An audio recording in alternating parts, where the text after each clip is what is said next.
Dignity of work. Akhtar came late from school one day. He was feeling cross and looked untidy. When mother asked him the reason, he did not answer. Everybody was surprised to find him so. As the family sat down to lunch, children's favorite uncle, Mr. Inayat, came to visit them. The children were very happy to see him because he had been to many parts of the world and always told them interesting things. Even Akhtar was not cross anymore. Akhtar's sister Ruxana told Uncle Inayat that he had come home unhappy.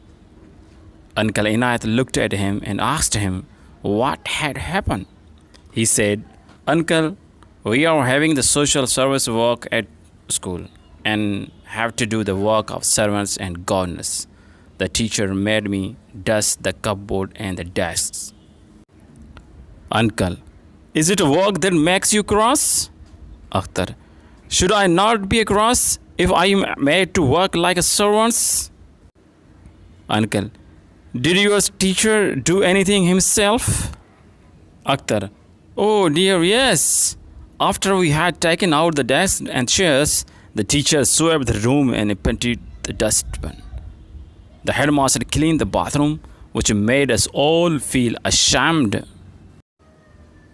Uncle, is it a matter of shame to clean what we ourselves make dirty? Akhtar, but think of a gentleman cleaning the bathroom. Shouldn't the sweeper do it? Uncle, is the sweeper not a human being? Akhtar quietly, yes, he is. Uncle, are not our servants human beings like us? Akhtar says, I should say they are.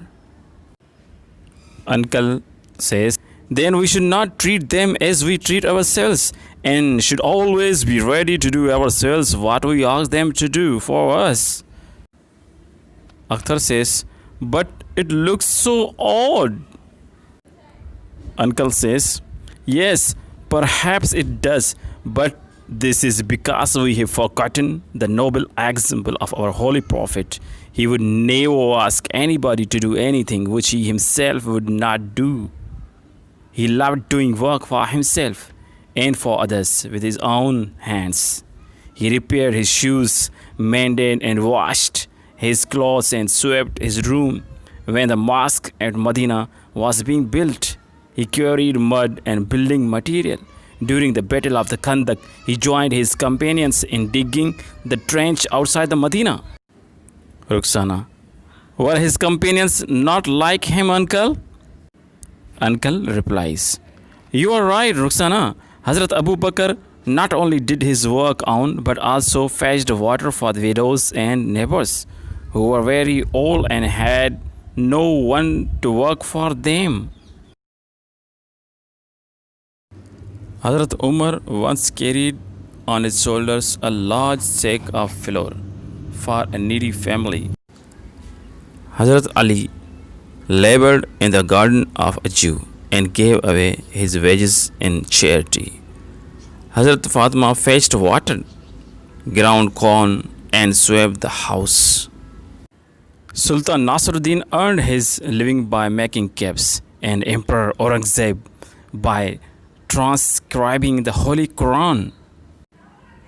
Akhtar says, but uncle, all these are the stories of the past.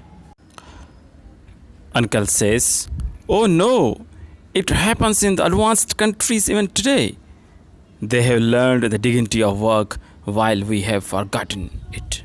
In China, everyone has to spend some time every year working in the fields or in the factory. Even the Prime Minister and his wife do his work.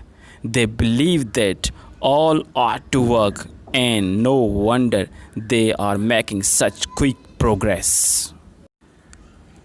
In the USA, once I stayed with a high government official as a guest. His son, who was just as old as you are, went out early in the morning to sell the newspaper. I asked him why did he so. He said that it was simply because he wished to be an independent and useful.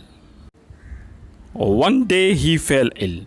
His father went out to deliver the papers for him so that he may not lose his customers.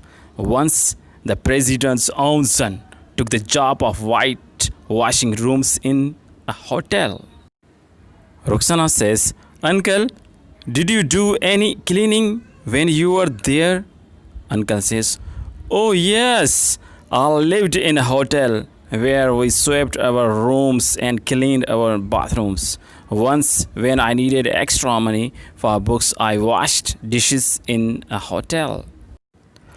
Akhtar, thank you, Uncle, thank you. I will never mind working with my own hands in the future.